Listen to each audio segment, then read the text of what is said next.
Right on the set, goddammit. Okay. Hi, everybody. I'm Mark Dodson.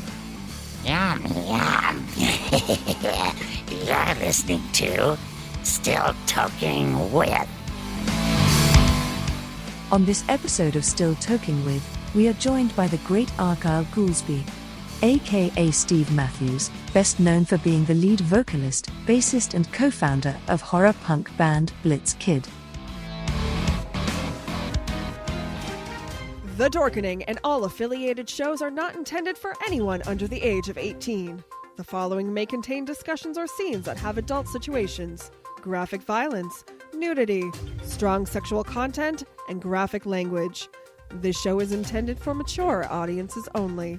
Viewer discretion is advised.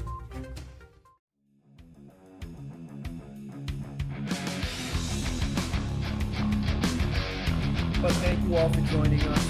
Thank you. It's been a lot of fun.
Do you have a hankering for horror knowledge? We have such sights to show you.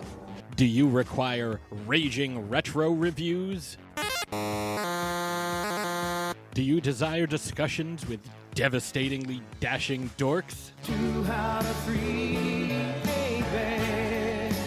The Dorkening Podcast Network has nearly 30 shows to satisfy all of your nerdy, geeky, and dorky needs, from horror reviews and celebrity interviews. Hi, I'm Adam Green, the director of the Hatchet films and the star of Holliston. Hi, this is Dominic Pace, who played the bounty hunter Gecko from The Mandalorian. Hi, I'm Mike Price. I'm a writer on The Simpsons. I co-created F is for Family. Hi, guys. This is Dee Wallace from E.T. and Cujo. Hi, my name is Kurando Mitsutake, director of Gun Woman and Karate Kill. Hi, this is Samantha Newark, the voice of Jem and Jerica from the original Jem and the Holograms cartoon series. As well as nostalgic trips into the past, pop culture, the latest in entertainment news, and so much more, featuring a variety of shows and hosts that will simultaneously enrage, enlighten, and entertain you.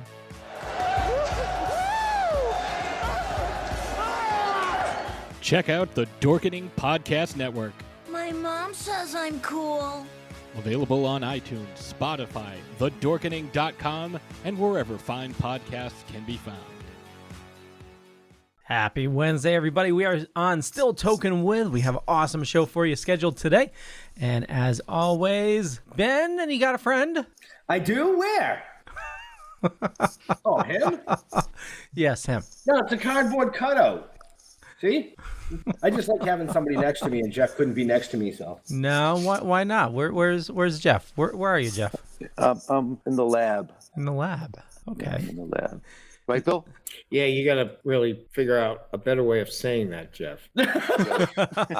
So, Bill, what is that lab? That is the laboratory for the new Zombie Zifford film. Oh. And that big thing that's behind him is the Zombie Zifford maker for the laboratory. Oh, wow. No, that's not the show notes, Jeff. Yeah. I'm sitting on a big laboratory set right now. It kind of looks like the engine from the Enterprise in Star Trek. Well, could be. That's probably where I got it. No, I built it. Maybe the space shuttle, because that maybe I'll push a button and get rid of Jeff. Wow. Yeah, I know you've always wanted to do that, but I feel protected in here. It's a giant chute. I'm waiting for you to stand in there and smoke. Wow. So, Jeffrey, we have an awesome guest tonight. Would you like to introduce our guest? Sure. His name is Steve Matthews, Argyle Goolsby. Did I say that correctly? That is and there's another something kid or something like that. What was the other thing? Something like that. Blitzkid. What part of this story? Front man of the kick-ass band Blitzkid. Right. Good job. Oh, Argyle. We're going to call him Argyle tonight. Argyle. That's what he's got up on the screen. I've been called way worse. Well, then you must be I married. just call you. I was going to say, and Bill is most of the time responsible. Right? Right. He's so nice to us. I know, right? Right? Argyle, I'm nice. You guys forget it. Oh, you're nice to Argyle. Just and Lou. Everything on that side of the screen. Oh. Huh. Leah, switch your pictures around. I want to be on the good side. Okay, let me. You want me to rearrange them? No. Okay. I'm just messing around. So welcome to the show, Argyle. Hey, thanks for having me. Yeah. One of the most talented young men in the industry. This gentleman here? Well, it's definitely not you. Well, that's true. No, you're absolutely right. I mean, I did a little research on him. I had show notes, but unfortunately, we're in New York, and my show notes are on my desk in Mass. Like I said, talent, but not sitting on this side of the room. But I am sitting on the floor, so. Well, you're still taller than he is. I'll introduce you to my floor manager. You two get along. So, Argyle, since we're missing some show notes on the other side there, would you like to introduce yourself to the people? Yeah, so I'm Argyle Goolsby, a.k.a. Steve Matthews. I'm a musician, artist. Been doing a little bit of both since 1997, I guess, professionally. I started with a band called Blitzkid, and we toured quite extensively until about 2012. And at that point, we took a bit of a hiatus up until last year. Then we took another hiatus because of COVID. We're still on hiatus. But in the interim, I've done all kinds of artwork, graphic design, music composition, my own band, other bands, all kinds of stuff. So I just try to stay busy. And it sounds like, touching different aspects, you're definitely a very creative individual. I try to be, I appreciate it. I can't turn it off, man. You know what I mean? Like, poor Bill, I'll call him all the time with like ideas or like, hey, can we do this? Can we do that? What do you think about this? And, it's just something, man. You know what I mean? Like, I love to do, I love to create, I love to write. And, right. Sometimes it works out. And he's real busy because he's doing the track for the new series and all the sound. Right. He's doing all the music for the Zombie Ziffit series. Right. So not only is he crushing it in the music scene, he's doing, like you said, music composition for scores for series and some films. Series. Hey, listen. What you drinking? I don't know what he's drinking. No, what are you drinking? Oh, I'm drinking this stuff over here. Well, let's get back to the talent. That's what I'm drinking. That's what it is. He's also been helping a lot with Cortland at the Witch's Dungeon. Right. And he's been down here shooting. He shot his Halloween video here. Right. And he's been working on a number of other pieces for his online stuff. I'm taking over your job. This is what just happened. You just went bang, bang, bang, bang, and you hit all four of what could have been extended conversations about what he was doing. Well, I threw it out there. You just threw them all out there. Right. There goes, put the highlight. We hit everything. Beginning of the show. Can I teach you how to do television voice? You put the highlights at the beginning of the show, then you discuss them, so everybody can hear more about them. Oh, is that how you do it? Okay. I almost just spit my soda. That's all I'm going to say. So we're going to go right back to touring. Blitzkid. Yeah. I mean, I do recall reading that you guys toured extensively overseas a lot. What was one of your favorite places? You know, they're all endearing in their own way. You know what I mean? Like, it's just like a song. You know what I mean? Like, it's hard to pick just one thing. Like, what's your favorite song? Every song makes you think of, you know, something different. And that's how tours have been for me. That's how cities have been, and countries and a lot of places like that. But, you know, I think some of the places in Europe, I mean, we love playing in the States, but I think for us, at the point that we went to Europe for the first time, it was so, I mean, for lack of a better term, foreign to us that it was just like everything. It was like a reset button. Do you know what I mean? Like, we started playing in '97. And we were grinding it out here in the States, just, you know, in the just ramshackle van going from city to city.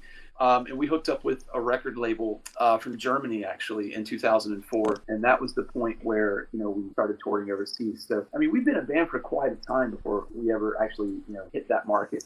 And that was always fun for us, I think, just because it's so different in a lot of ways than the States. You know, one thing that we noticed is, you know, no disrespect to the United States venues or anything like that, but the first thing that jumped out to us was just the way the venues treated bands. You know, there were some places in the States where you're just the scum of the earth. You know, it's like they treat you like dirt. Just get in, get out of here. But in Europe, like Germany in particular, they have a lot of artist apartments attached to the venues. So if you're not touring on a bus or anything like that, you know, you can just crash there at the venue. It saves you a lot of money, it saves you a lot of time, depending on, you know, what your travel situation is like. So, you know, things like that. The hospitality's always been cool. You know, and also there's some places that we went that were just, I think, accomplishments in themselves that we got there, like Russia, for example. You know, we went there in 2012, and Russia's not the easiest country to get into.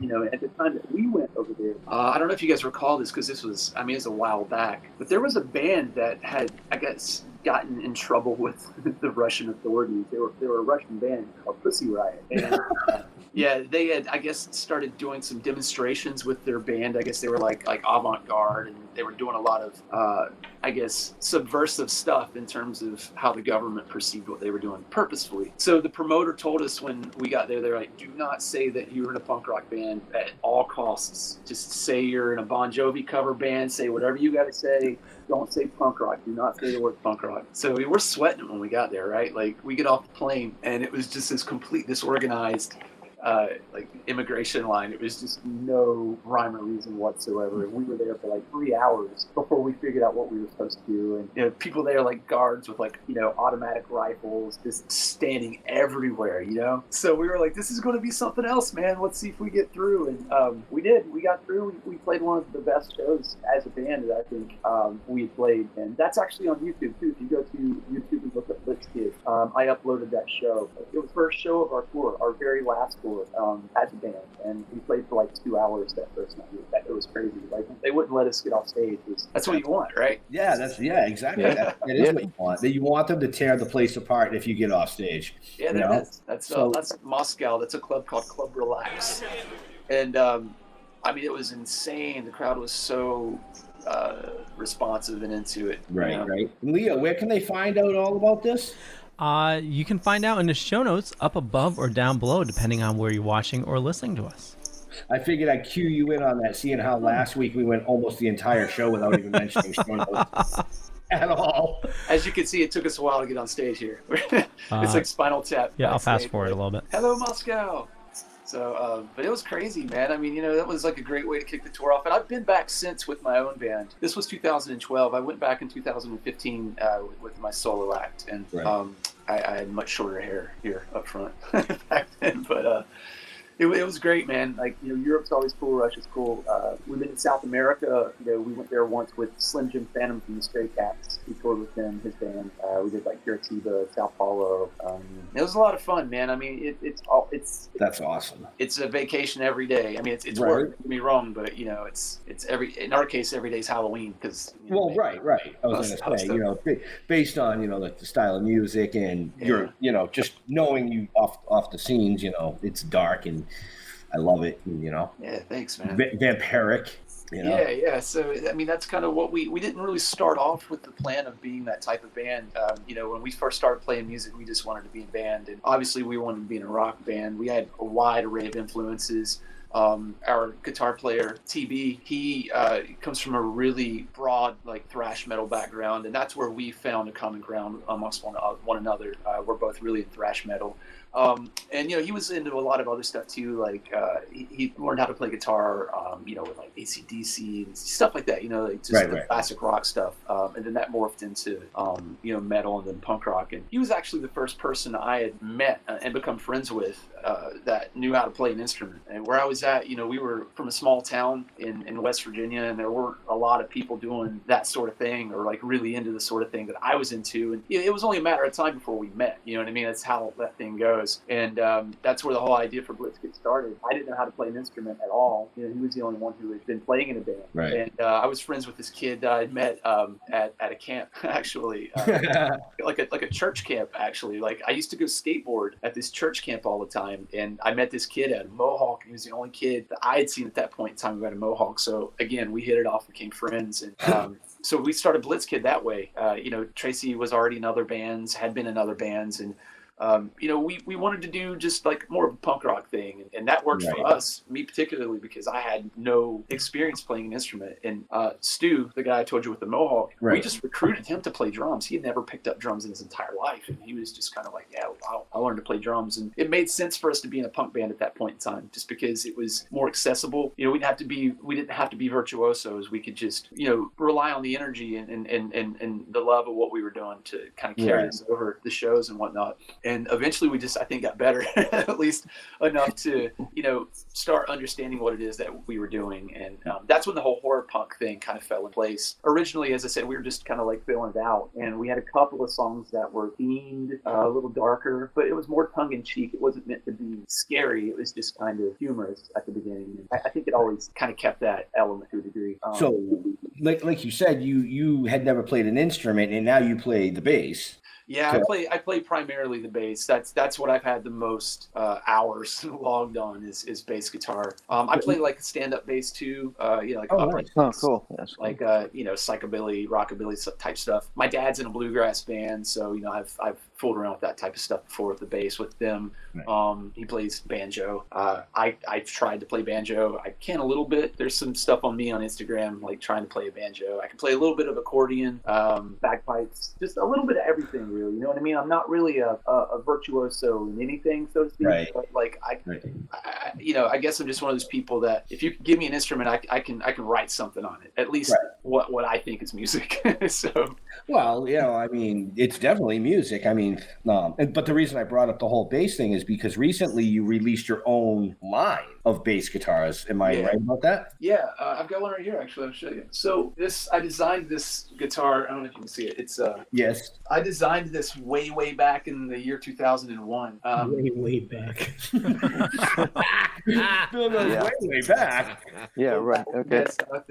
So the story behind this bass is at the point that we kind of found our direction in Blitzkid, and we were like, yeah, let's do the makeup and the because it was like kind of how Kiss was, you know, Alice Cooper, stuff like that. We just wanted to have a show, and being where we were from, as I mentioned earlier, it was a small town, so we were young, and it was just like anything that we could do to up the shock factor of what we were doing was okay by us. We welcomed it. So of course we wanted to wear makeup and fake blood and drive around in a hearse because it just made things that much more uneasy for everyone in the town that we were in.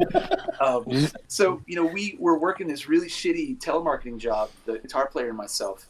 And we were just saving up our paychecks to record our, you know, albums with. And we got our tax returns back, and we were like, wow, this is the first time we'd ever really had, you know, money. And we found this company that was making instruments up in I think they were in Pennsylvania at the time. So we wrote them, and I designed this, and I'll show you the guitar too. It's this guitar I had designed for our guitar player at the time. And what had happened with that was we sent them the designs, and they got back to us with prices. And that was the end of that. Right. We were like, okay, well, that was nice. Thanks a lot. You know, lesson learned. It's like, you know, where's my diamond-shaped guitar? We were like, wow, cool. Okay, well, thanks a lot. We'll take that into consideration. And then fast forward to 2018. So, you know, many moons later, I'd forgotten all about these things that they were ever going to happen. And I was in London, and I was playing with bass with the band there. And I was standing behind the merch table, and the crowd after the show was lined up to meet the singer. And as I was standing there, I saw this pretty young kid, compared to everyone that was there, holding what's called a Devastator, and that's the bass that Jerry Only from the Misfits plays. Right. And it's not a production model. He's never put it into production. Like Doyle put his guitar into production at one point, but Jerry had never put it in production. So I asked him when he passed me, I was like, "Where did you get that?" He goes, "Oh, I made it." I was like, "You made that?" He goes, "Yeah." So I asked him if he wouldn't mind me looking at it, and he handed it over, and I was checking it out. And, I've seen a lot of good instruments, like well-made instruments that I've had my hopes up for, and then you play them, and it's just like, womp, womp, womp. It's just, right. There's a lot to it. There's the aesthetic aspect of it, but it's got to sound good. Otherwise, it's just a prop. And, it looked like it was good quality. So I was just like, all right, man, this is good on you. He knew that I had this design for this bass because I guess he had talked to someone, and I'd mentioned it in the past too. And he said, "Send me the design and the specs, and I'll build one for you." I was like, okay. So I got home from the tour. He messaged me. I sent it to him, and I didn't hear from him for like a year. And that was it. Fast forward in 2019, I go back to the UK, same band, still playing bass, literally the same venue. I'm standing there before the show, and everyone's filtering into the crowd. And I see the kid, and I see him walking through the crowd, and I see this Batwing headstock. And I knew right away, I was like, that's my bass. And the crowd parted. It was like something in a movie, right? He comes walking up to me, and it's just like, ah. And he hands it to me, and he's like, "Here you go, man. This is the prototype." And that's the one I just showed you. And I was like, I told the guys in the band, I was like, I don't know how this is going to sound, but I'm going to try it tonight. And I plugged it up, and it sounded awesome. And it was amazing. And like, I used the bass for the rest of the tour, and everybody loved it. I loved it. And, he built it to the spec that my old bass was, just with a different body. And we just got into talks about doing production models. And that's what we did. We put 6 of these out, and then we've done 6 of the guitars and sold those too. And they're all handmade. And, you can get them on our store. It says that they're sold out right now, but if you want one, you can order one. You just have to message me. And where can they find the store, Leo? Ooh, if you check the show notes up above or down below, depending on where you're watching or listening to us. Yeah. Right. I'm going to have to record that and make it just a button I push. That was a one-time at Bandcamp story. I apologize. It's just a lot. I was trying to spare you a lot of unnecessary details. No. I mean, honestly...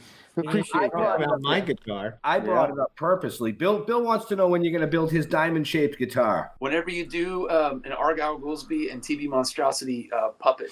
Yeah. Anything's possible. Let's go. There you go. Wow. That looks like a challenge. That was a great comment. That's very good. I wish I thought of something like that. Yeah, well, that's because you're the monstrosity. Sounds like a barter right there. We need some puppet avatars for the next. There you go. Okay, we can make that happen. Yeah, man, let's do it. I'll bring you a guitar. You can hang it up the shop there, and you can use it for whatever you want. Turn it to a zip it. It may wind up that way, or I'll hit him with it, whichever comes first. Oh, you can definitely hit me with it. That's how I'm going to tune it. Why do you think I brought up the whole bass and guitars? I saw it was a few months back when he released that, and I was like, wow, that fucking thing is sick. Well, they are very pointy, so if you hit someone with I'm sure there's some opening in some part of this mega studio that we can find a place for it. You know that. Yeah. We'll put right on the set of Monster TV. Jeff, you okay over there? Yeah, I'm good. Oh, all right. You're very quiet tonight. Yeah, are you inhaling like Ziffit juice or something? What's going on? No, I'm good. It's kind of a little creepy. You try not to awake anything, Jeff? Yeah, so, it's all good. I hear noises and stuff, Well, you got to remember, I mean, Argyle it's all good. filmed a Halloween special concert literally right across from you. And from the stuff that I've seen and the vibes that these guys put off, they might have left some karma over there that's just fucking with you right now. Yeah, we tend to leave stuff in our wake for sure. Apparently you left him. Could you take him back? So, before we get too much further into this, I know, Leo, you got a video queued up. Ooh, do I? You're supposed to. I have a couple. I have the video. I have the thing that begins with a T. Stop looking at my titties.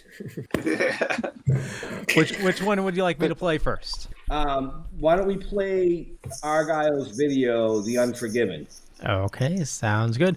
Argyle, would you like to introduce this? Yeah, I wish it was The Unforgiven. That was a great video. We did unfortunately we didn't have the creepy old man like in the Metallica video, but this is The Uninvited, and that's what did I say? What did I say?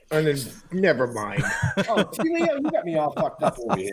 No, it's okay, man. I just didn't want people to be like, wait a minute, what? So this is The Uninvited, and this video we recorded. This is for my solo band, which is. I should have known that. We did this in. Did you eat a gummy, Ben? 2. What's that? Don't pay attention. Keep going, boy. It's a music video of us doing crazy, creepy shit to some music that I wrote in the prairies of Salt Lake City, Utah, that we almost caught on fire. That's another story. But okay, here we go.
That was pretty badass. Is it over yet? Yeah, that was badass, man.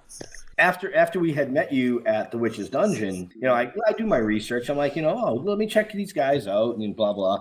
And I started going through YouTube and watching a lot of your older stuff, and I came across that video, and I was like, ooh, I like this. Rewind, play it again. Oh, I really like this. But we'll get into more about that song later. Bill was actually, we were having a meeting yesterday, and Bill was telling us a little story about when you got married and who officiated your wedding. Yeah, so Vincent Price's daughter, Victoria Price, was the one who married my wife and I at the Witch's Dungeon back in 2017. So it was crazy, man, right? Like, we had been engaged for a while, and we were kind of looking at places at getting married. And we had been going up to see Cortland for quite some time. I'd met Cortland just by chance from having moved up to Connecticut in 2015. I found out about the Witch's Den first, and I found out that he was doing movies. So my wife and I would go up there and watch movies on a regular basis when he would do those. And we just, started talking and struck up conversations and became friends. It just hit us one day. We were like, why don't we just get married here? We always enjoy going there. It's a great atmosphere. And the cool thing about the Witch's Dungeon is like, it has its own atmosphere. Bill knows this. It's like, no matter where it is, it's the Witch's Dungeon. He wasn't necessarily in his own space like he is now, but that feeling of what the Witch's Dungeon is was there. And we just really, really liked that. And, we brought it up to him, and he was super cool and all about it. And it just so happened that Victoria Price had been in talks with her about coming in to be the guest that year. So he's like, if you do this around Halloween, which is what we want to do anyway, he said we could probably work it out to where she could officiate it, where she's a JP, just in peace, and it all fell into place from there. And then that's kind of how I met Bill, right? Bill, that's how you and I met. I'd seen you at the dungeon a couple of times before, but I think the first time that I met you, Bill, was when Victoria was there. I want to say she was a guest, or she was shooting here. And then I brought her up there. Right, because you were doing, I remember you had the Skeksis sword, and you guys were celebrating, I think, Cortland's 50th anniversary? 50th anniversary. 50th. Because that was the night that she was, being a guest, I guess. Right. And Cortland had invited me in, Jordan and my wife and I in. And we just kind of stood there, like, we didn't know what to do, right? Like, we didn't know anyone outside of Cortland, and we barely knew Cortland at that point. And here's Victoria Price, and you guys are cutting this giant cake with, like, this huge sword, and it was all this awesome, overwhelming. Yeah, sounds about right. Yeah, I was going to say, Bill doesn't do anything on a low scale. It's always going to be. It was cool, though. I remember because, like, you guys were celebrating with cake, and the Skeksis sword came out, and I was like... Well, it was funny because Cortland knew, he's known Victoria, he knew Vincent, too. But he didn't know she could do weddings. Mm.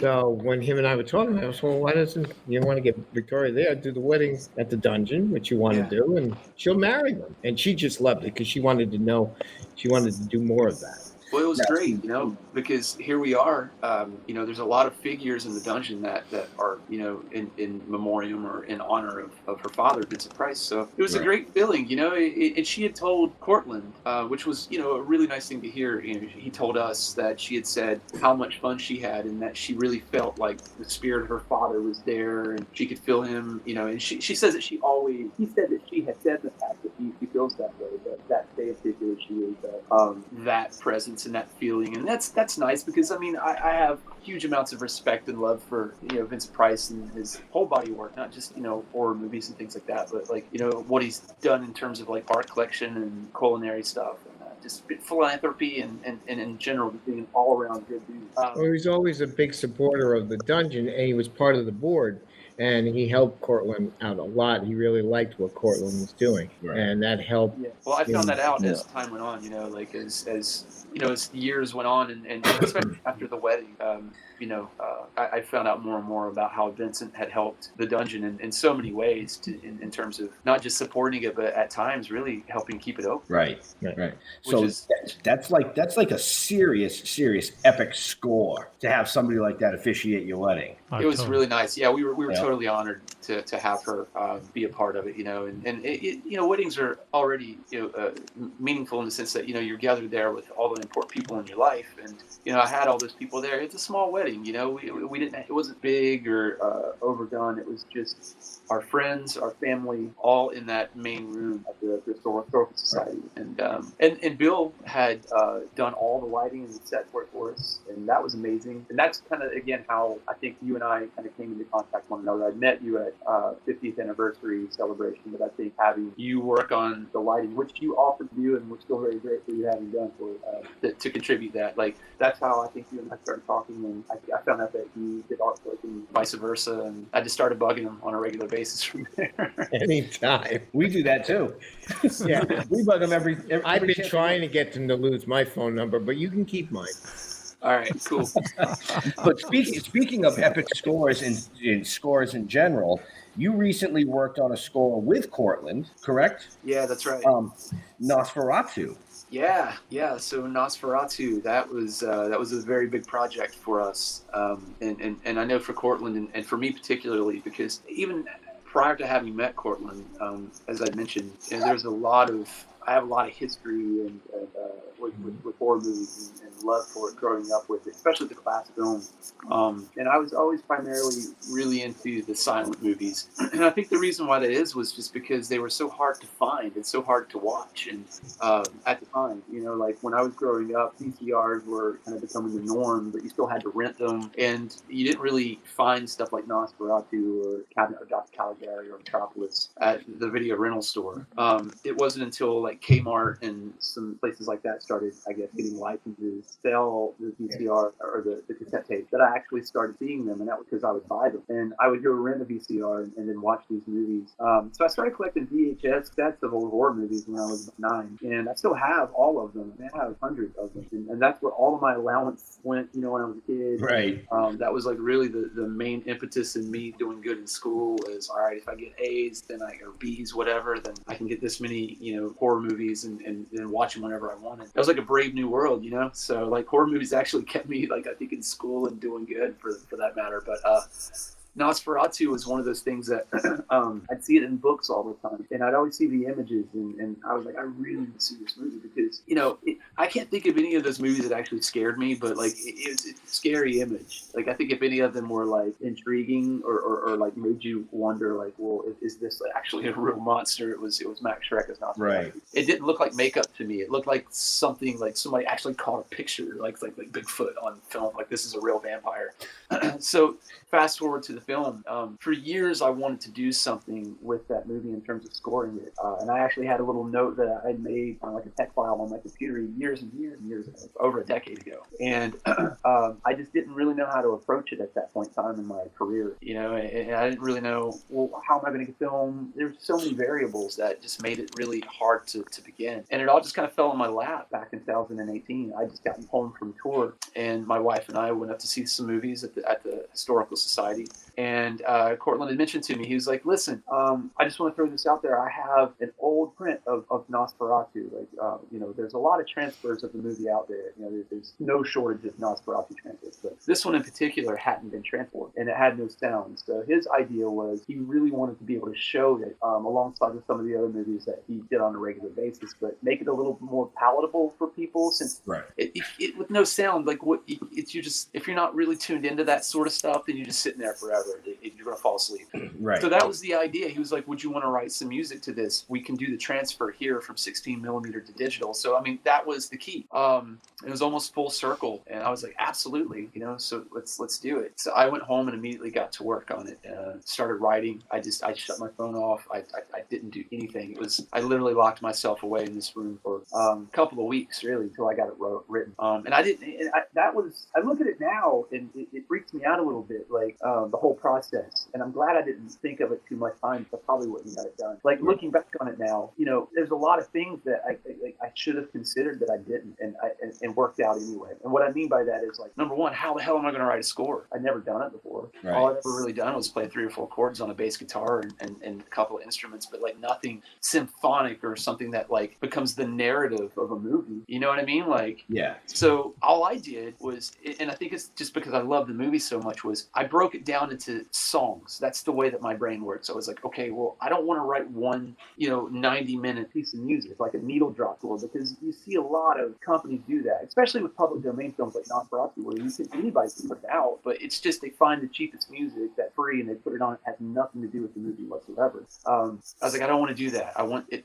I need to compartmentalize it into segments. And the way that I determined that was the way the camera aperture would open onto a scene. To me, like that's the beginning of a song, and then when it was over, it would close. So I started writing out piece by piece what was happening, and then I would look at the words and just try to go, all right, well, what can I make out of this in music? What was Murnau trying to say? This is how I interpret it. How does that translate to music? And that's kind of how the whole process began. And I think there's 24 aperture moments in the movie, so I ended up with 24 songs. Wow. And it's really cool how that worked out, because again, it was just a chance that I worked on it that way, but I think if I would have done it any other way, it wouldn't have worked. And it really made it. It made the movie, it became exciting for me. Like, I've always loved the movie, and I've seen it hundreds of times, but when I'm writing music for it, suddenly the movie is now music. I'm writing, you know what I mean? Like, I'm seeing the movie in a different way now. Yeah, like, I'm decoding this thing into song now. So, like, it was driving me to finish it. And when I sat back, I got to see the whole thing as separate pieces, and I put them all together to see how it worked. And I realized that there was a lot of, like, I realized Murnau's, genius in that movie is that you see all of the changes in the movie, and then you hear the new. If I did my job right, and I heard You told a musical story on a film that had an interesting story to begin with, but you added so much to it, which is what music does to any film, and that is a talent all by itself, because that helps relate the mood, the flow, the thought, and what is happening in those frames, and the music sets the tone and the tempo of the film. Yeah, it was interesting. It was nice in the sense that I got to revisit that movie in an entirely new way. But then it hit me. I was like, I think just my eagerness to do it really blinded me from the enormity of what it was. Like, this is like a classic movie. Like, you don't even have to like horror movies to know what that image is. It's been in everything from SpongeBob to like you name it. It's part of just like culture. Where can people get a copy of that? So if you want to get the DVD itself, it's on the store. In the Which DVD. Is where, Leo? On the show notes, up above, down below. It's just acwinstore.com. And the cool thing about the DVD is, it's not just, we didn't stop with that. You know what I mean? We got the transfer, and the transfer, we did it with the same guy who actually filmed the last music video that we watched, The Uninvited. A guy who's done most of my music videos. A guy out in Utah, Adam Judd. Really talented director, film guy. And he came out to do the transfer for us. He did all the editing. He did all the color enhancing, sequencing, everything like that. I designed entirely new title cards for it, to try to give it like a new artistic element, something that was more related to me and how I felt about the movie. I did a commentary on it, so there's like a whole full-length commentary on the entire movie as a special feature. And we did a little special featurette, like a making of, which we document the studio time that I had booked for, recording the music, as well as the transfer, and we have interviews on there as well with myself, with Cortland, and yours truly here, Bill Diamond. He contributed some thought to the whole process. We just talked about the movie, and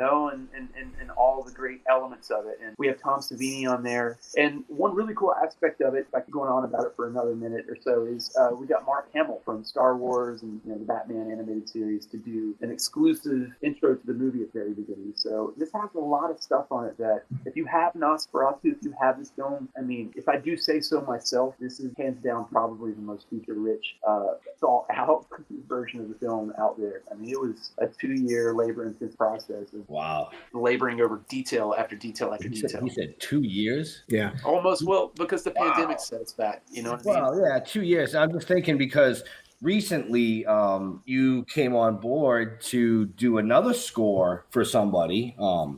Being us, but we don't have 2 years, so I'm just kidding.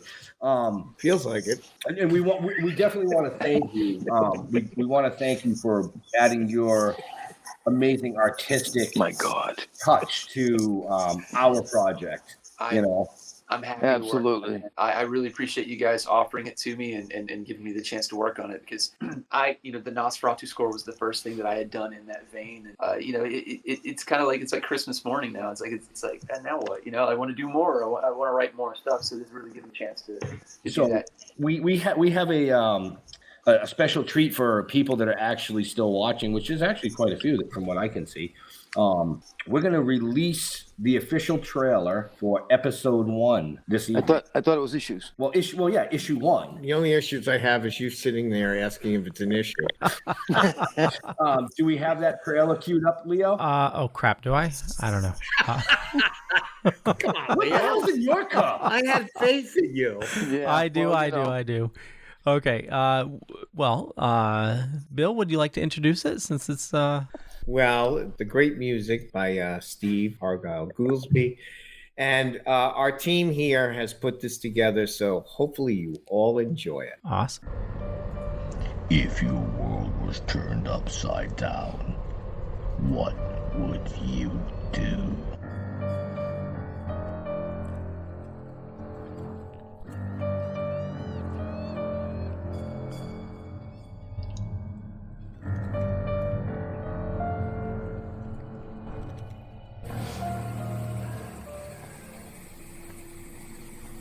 What the fuck are we gonna do now? Get high. We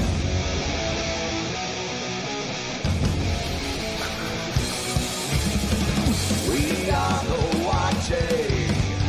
We are the waiting. We are the remnant, host of vengeful souls forsaken. We'll show no mercy.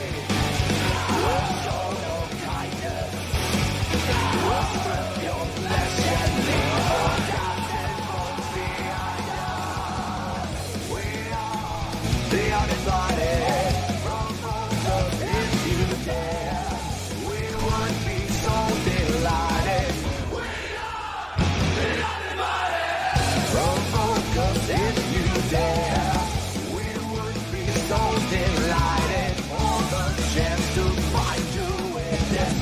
We are the uninvited. Provoke us if you dare. We would be so delighted for the chance to find you with despair. Despair, you're often in despair. It was more fun that way.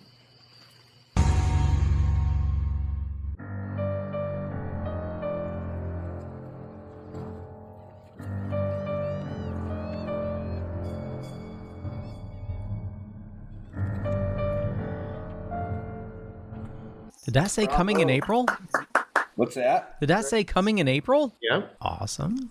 Well, there's a reason why it will be out in April, but we haven't announced that yet. Right, Bill? Yeah, it's coming out in April. It's coming out in April. I'm just checking. Well, it has to come out in it's April. coming out in April. Yes. It's all wrapped up next week. We don't have a choice but that. It's all wrapped up next week. Right. I think whoever that you guys knocked into the Hudson River off of that dock deserves the MVP award of the film. I'll let them know that. At least one of them. The other one, I don't mind knocking back into the dock. I'll let people figure out who those were. I like that. I was like, I know that place. That's. I'm sure there's some scary shit out there in that water too. So. No, well, that's my next film. That's my next film, and you're doing the trailer for that too, or the portal of that. It came from the Hudson. Wait a minute. He told us that we had to act in that, Jeff. I'm getting a little afraid about this. And which one? Well, his next venture. Oh, yeah. The one out here where we have to play in the Hudson. Yeah, I won't play in the Hudson. Yeah. In case you noticed, it was like those two people went in the Hudson, but it was actually supposed to be multiple of us that went in the Hudson. I got injured the day before, so I didn't have to go in. Yeah, that's what he tells us. That's what he tells us.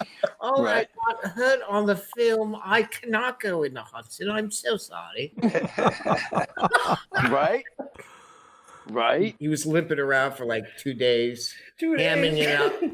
Was that the limp he had in the trailer? Yeah. Yes. Yeah. That actually was a real limp. Yeah, it was a real limp. Yeah. That wasn't not that good. You can't have limps in zombie apocalypse. They're gonna get you. You know, right? I just have to be faster than the guy next to me, as far as I'm concerned. He's lucky I didn't leave him behind. You gotta put a rollerblade on that one foot and just go. Right? Strap it to a skateboard. Yeah, the next horror movie's out in the Hudson, so I'm sure I'll throw many people in. I want to be there for that. I don't actually will be Hudson, but I would definitely like to watch from afar. So we'll put you up on the train bridge. Yeah, train bridge, and boat, whatever you do. You be quiet. Exactly. He hasn't said anything all night. I think he's frozen. He's just. What did you do to him? I stuck him down to the laboratory, and he hasn't been right. He's kind of chained up to a bunch of electrodes. I was like, I think he said like 3 words all night. I'll keep looking to see if Leo muted the mic. Yeah, No, I didn't. No, I didn't. I'm here. This is a good thing. So you said you hooked him up to electrodes. So like if he does something wrong, you just zap him. Yeah, I just electrify him. Okay. yeah, those aren't headphones. Those are electrodes in his ear. So. Right. So what does the future hold for Argyle? Hopefully I can get back on the road and do some shows. I mean, my band Blitzkid, as I mentioned earlier, we were a band from '97, and then our last tour was in 2012, and then we did a couple of my band and our guitar player's band. We met cross paths along the way over the years, and we play shows together, and we'd go up on stage, do a couple of Blitzkid songs. So it was always an amicable split. It was never like a VH1 behind the music special. We just needed time to do other things. So we got back together, decided to go on tour. This was in January of 2020, and we got a hold of our old booking agent. We were talking to those guys, and put together the tour. We were doing 35 dates across the United States, and we were 2 weeks away from leaving, and then all this shit happened. So it's just been reschedule after reschedule after reschedule. Right. That's what led us to end up doing the show that we did on Halloween, the All Hallows string thing that we filmed there at Bill's set, because we wanted to do something for everyone. We had a lot of people. We hadn't played, as a band in nearly a decade, and then our timing is impeccable, right? We come back, and then we're like, yeah, about that tour, it's not happening. Sorry. So, right. As soon as we can get back on the road, that's good. I want to get back and play some shows. New music, I want to, from a standpoint of what I do, I've got in my solo band, I'm writing some new music now. Actually, it's kind of finished. I'm just doing like post-production on it, and I'll hit the studio eventually whenever I know that I can go on the road and tour it and promote it. I don't want to put out an album and just like not be able to do anything with it. So, and then other scores, I want to work on more scores. Cortland and I were talking about doing a couple of other ones. He's got some prints of like Cabinet of Dr. Caligari and Gollum, stuff like that. So eventually get back into that, working on stuff for you guys. I just got to get the studio set up and finished. I'm almost there. Just kind of at a point right now where I still need to go places to do what I need to do. But after the last score that I did, I realized, most of it was done MIDI, like MIDI instrument wise. So I can do a lot of this stuff at home. I don't really need a soundproof room to do a score, or do what I'm doing for you guys. So that just takes a little bit of setup to do. But now that I know what I'm doing and what I need, it's just processing. That's it for me, really. And whatever else happens in the meantime. Well, we appreciate all that. You know what I mean? I love the music. I don't follow any music. I'm just, I'm just. No one follows you either. No, no. I just want to see if he's going to say anything tonight. I stuck him in the lab. It's like putting grandpa. Yeah, you did. Yeah, you did. Yeah, I don't even know. It's like, wow, yeah. I've never seen him so docile. Yeah. Did you leave him liquor or something? No, it's all up here. I don't get it either. See, Leo, doesn't he seem like off tonight? He does.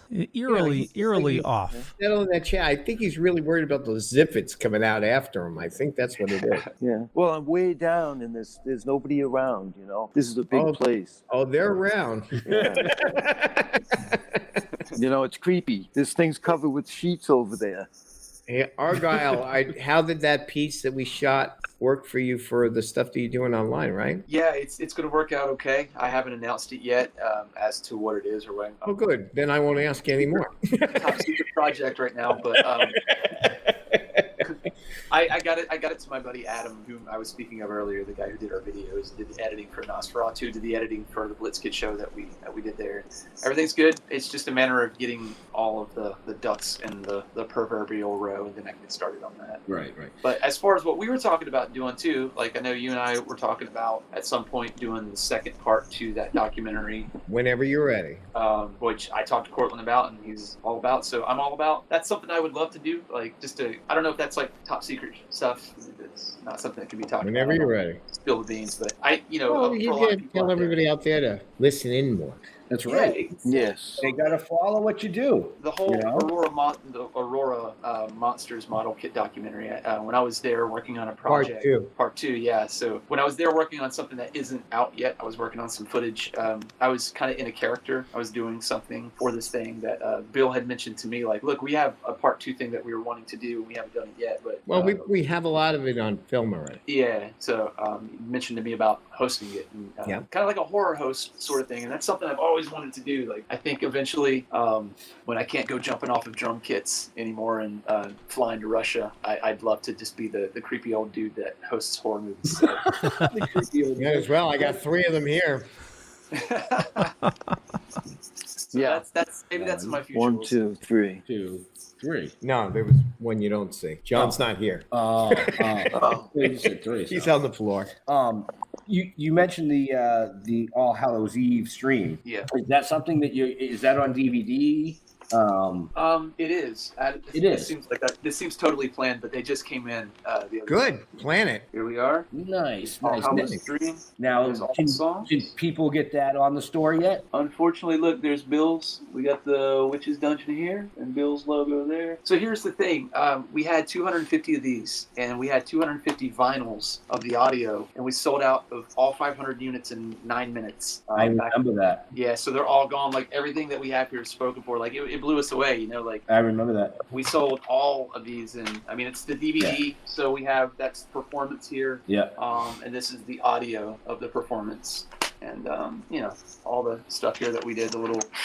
So, I mean, we may do another pressing of this eventually at some point, but at the moment, we need to get these out. And right. People ordered them and pre-ordered them, and then work on some other stuff. But it's something that we've thought about doing, We've actually thought about doing another one, another, like, part 2, depending on how things kind of go this year.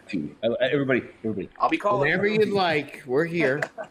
No, that's awesome. But it is online. You can listen to it. The audio is on Spotify. So the album is on Spotify, on iTunes. I think it's on YouTube. If you just search Blitzkid All Hallows stream, it'll pop up everything that we recorded. So that's there awesome. you have it. Very cool. I'm just looking. Boy, look how quiet it is. I'm looking at both of them. Even Leo is like, and zombie in Zipland over there. Yeah, there's something. I'm telling you, there's something about this place. You've been in it all for the last 5 days. I got to tell you, the first time I went there, when we were filming for the All Hallows stream thing, because we were originally going to do it at Cortland's, and then he moved to the place that he's at now, right, in Plainville. And so, this was, we'd already set up, the production or started production on it. And he's like, I'm moving. And I was like, oh shit, what are we going to do, right? And that's when the original plan was for us to set up in the lobby. And, I was like, make sure you let Bill know what we're doing. And then the day that Bill was setting up the wall, the entry area in the lobby of the dungeon, I was like, hey, real quick, what about the show that we're doing here? He's like, what show? That's when I was like, we need to set up a bunch of punk rock equipment and drums and guitars and all kinds of nonsense in this room. And he's like, that ain't happening. Just come down to my place. And that's how we ended up there. But we did the beginning of the show. We did the beginning of the show. We'd have one drummer in the bathroom. Yeah, it would have been upstairs. So I really appreciate you letting us come down there to work on it, because that really saved the whole thing. We were sweating bullets there for a minute. Like, what are we going to do now? And when we got there, I'd never been to the Bill studio, right? And I remember walking in, it was like seeing Pee-wee's Playhouse for the first time as a kid. I was just like, what the hell is going on in this place? It was like a giant dragon hanging from the ceiling, and there's like a forklift with coffins riding. It was like the last scene in Indiana Jones. I was just waiting for the Ark of the Covenant to come out. We have that here. It's probably somewhere out there. I believe you. I believe you wholeheartedly, man. Like I said, I think half of that day was just spent with us wandering around like Charlie in the Chocolate Factory. So it's fun now. I got him in the prop department. He goes, "Can we use this? Could we use that?" He goes down another aisle. Could we use this? Down another aisle. Could we use this? Yes. It was literally like going to Home Depot with those big carts. But with when you're at Walmart and you're like, I need this. I need this. Oh, I didn't know I need Q-tip. I need that. I need this. It was that whole thing. It was just like shopping for random creepy antiques. Oh Stuff. yeah, right. Oh, we did the same exact thing when we set up our first set here to shoot on. I walked in. I'm like, well, that's really cool. And he goes, oh, yeah, we can use that. And he slides it under the set. I'm like, oh, well, can we use that? And he's like, yeah. That? Yeah. I'm like, fucking yes. So, yeah, you're right. It was. It's like walking into Home Depot or Walmart. Bigger than Home Depot. It's bigger than Home Depot. Yeah, it is. That's why actually, we're like 500 feet away from him. Yeah, he's way. Well, he left the lights on. Yeah, he's in my. We're in my office. You know where that is, and he's down where you film. So he's all by myself down here in this. Well, I didn't say you were by yourself. Yeah, that's what I mean. Place. But we are getting close to that time. So we got any last questions out there, gentle boys? No questions in the comments. It's been a lot of just comments about the show. Yep, a lot of highs and good stuff. It's good. Yeah. Poor Jeff. Poor Jeff. We saw that. Everybody saw that. We'll throw them pennies. Don't worry. Yeah. So you said you're building a studio in your place? Yeah, just a very, simple run-of-the-mill, home recording setup. I have a lot of what I already need, but some of the programs I just need to get a little more versed on for what I need to do. Like, I'm familiar with, prior in the past working with, GarageBand and Logic and stuff like that, but there are certain things that are relegated to, scoring and composing, certain programs just require a lot of learning, you know what I mean? So there's some stuff that I can't really necessarily do just yet. So I go down to a studio in New Jersey quite a bit. That's the guy that was there capturing the audio for our Blitzkid show. He came down with a mobile rig. So I've been working with him for years and years. So I'll travel down and work with him, and he kind of shows me what I need to do on stuff. And I think I'm getting there. But in the meantime, I just wanted to point out, too, I should throw this out there because you guys are hail from Massachusetts. Right? I mean, that's where you guys are from. Well, Jeff and I are Mass. Leo is actually in Connecticut. Oh, okay, cool. Right on. Well, that's where I'm at. Yeah, what part are you at? I'm over near Mystic. Where are you? I'm in New Milford, around Danbury. So nice. So the reason why I was going to bring that up is I recently joined a tattoo shop up in Fitchburg, Massachusetts. Not the shameless plug or anything like that, but if you want to check out my artwork, any of that sort of stuff, again, you go to the website and see a lot of the stuff there. But if you're anybody out there looking for a great tattoo shop, it's called Black Hydra, and we just opened up in January, and that's in Pittsburgh, Mass. And that's on my Instagram, and it's blackhydrattattoo.com. So the artists that work there, a guy named Matt Gallagher, a guy named Brad Touchette, and a gal named Emily Shortsleeve, they've been tattooing in that area for well over a decade. They're really, really great artists, and it's one of the best shops that I've been in prior to them opening up. They were a good place. But if anyone's out there looking for something with their Biden bucks that came in, you want to get some tattoos, that's the place to go. The what buzz? Biden bucks. Yeah. So that's the place to go. Your basement. God. So that's my shameless tattoo shop plug. I tattooed for a while. I tattooed way back in the day. I was apprenticed back in way back in the day. You cracked me up. It was back in the day for me, man. Okay. Yeah. Back in my day. Okay. So, back in your day. I had to give it up for music. They made me choose, and I chose music. And I'm to a place now where I know people that understand what I do, and for example, Brad, the guy that works at Black Hydra, he's a musician too, so he understands. It's easier for me to travel and do what I need to do. But not that matters right now. Nobody's traveling. So anyway, soon. That's all I got. Nice. Well, what a lot of information. I've listened to him, and it's great, especially since I didn't have to listen to either one of you two. Wow. Yeah, see? Well, Thank you, Argyle. It's all about our guests. It's right. It's all about our guest. I was not going to interrupt. Yeah, right. See, I do appreciate you guys having me on, though. Really, I love what you guys are doing. Again, I'm super excited to be a part of it, and I can't wait to see. Well, we have to get you on set next time, right? Right. Yeah. See, Bill, you're not Bill's a co-host, not a guest. You're going in that tube after it's all over, buddy. So before we close out, Argyle, when Leo closes out the show, you'll be muted. Don't disappear. Hang out for a second till we come back on, if you don't mind. No problem. But on that, Leo. Yes, sir. You know what to do. I do. I don't know. Push the right button this time. Yeah, I will certainly try. So I hope everybody enjoyed tonight's fine episode. Definitely head out and follow Argyle. We got all the information in the show notes down below or up above, depending on where you're watching or listening to us. And, follow our awesome guests. For me, just Google Leo Pond. You'll find a bunch of stuff. Could be true, could be not. I'm not going to say which is which. But I run a little thing called the Dorkening Podcast Network. Over 30 shows on the network. Tons of stuff going on. A lot of great shows.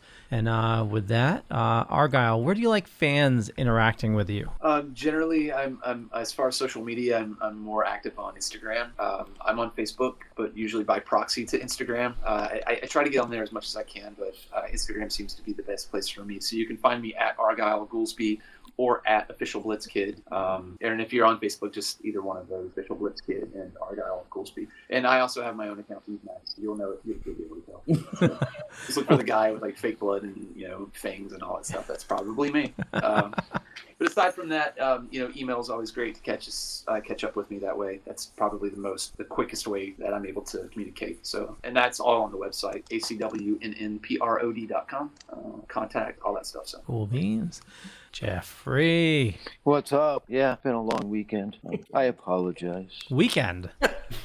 Is it a weekend? Hello, it's Wednesday.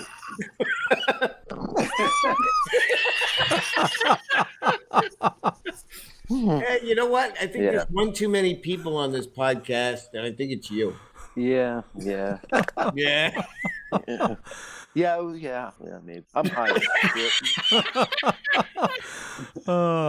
We couldn't tell, Jeff. No. I think Sean over medicated those gummy worms. Oh, is that what it was? Is that what it was? Yeah. Oh, well, you're gonna wind up in that tube tonight. Kind of figured something was up. Right. I kind of figured. Right. Show a picture of him going. Right. I just have to say this. I kind of figured something was up because when the video was playing, I know you guys can't see it, but I can see like all the cameras going on, and I see Jeff go like this. He's like grabbing something in midair. I'm like, what's going on? Dude. Wow. Oh boy. Okay. You're coming to the studio when? When I get my vaccination. Okay. Which hopefully is what? The end of... I'm getting my first shot April 9th. I got to sign up still. I think that April 5th is they're opening floodgates. There's something in Connecticut that I'm not aware of. Wait, Steve or Argyle, you've been to the studio here, right? Yeah. You don't need to get the shot with all that. I'll shoot you. All that shit we roll out there. I'm just kidding. I'll shoot you. We have guards. You could definitely social distance at that place. I mean, look at Jeff. Poor Jeff's like as distant as you can get over there right now. I'm good. About 500 feet away. Yeah. Just real quick. Yeah. In Connecticut, for your age group, April 5th. Cool. Right yeah. On. And when I had to sign up, took me probably about 5 tries. The system was a bit overloaded, but I'm actually getting mine over in Mohegan Sun. We got a laboratory here. We can fix you.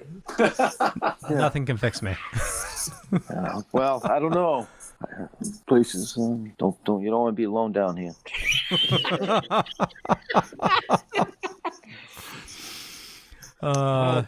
Okay. Jeff.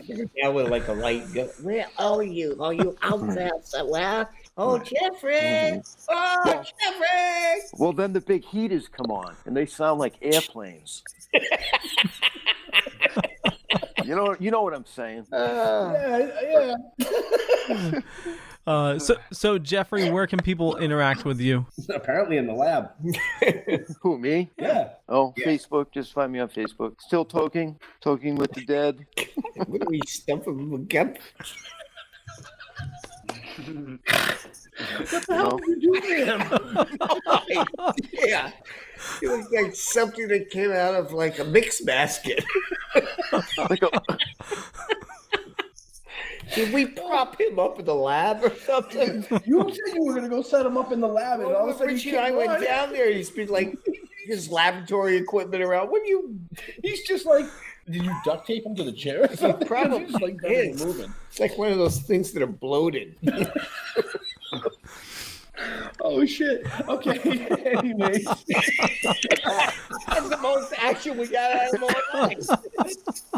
I just have to say, whatever he's on now, I think is better when you got him on the vodka. Yeah. You're not taking any more of that stuff. It's going to be just whiskey. So yeah, you can find us on all social media websites. Still Toking with the Dead, or you can head over to stilltoking.com. where you can really find out everything that's going on that we're doing, from the filming with some people to our awesome guests like Argyle and so many others, to the dorkening. What am I on? I'm on my way out the door. There's 2 doors, so I'm going to one of them. Hey, Steve, thanks for everything you're doing for this miscellaneous group here. They're like misfit toys in the middle of a room. You're very welcome. Thank you for letting me be a part of it, man. I really appreciate it. I appreciate it. Island of Diamonds Misfit Toys. I told you that earlier. You are all of it. Yeah. We'll get Leo here eventually. Yep, right after he gets his COVID shots, we're going to get him down here. Okay, good. Yeah. And we're going to duct tape him to something. Well, and if he doesn't, we'll just put Leo in that tube there, and then nobody will bother him. Right? You could be the boy in the tube. Okay. To all our veterans and first responders, we want to thank you for doing what you do every day, so people like us can come up here and do what we do every day. We'll see you next week. Stay safe. We're out of here. Bye. Peace out.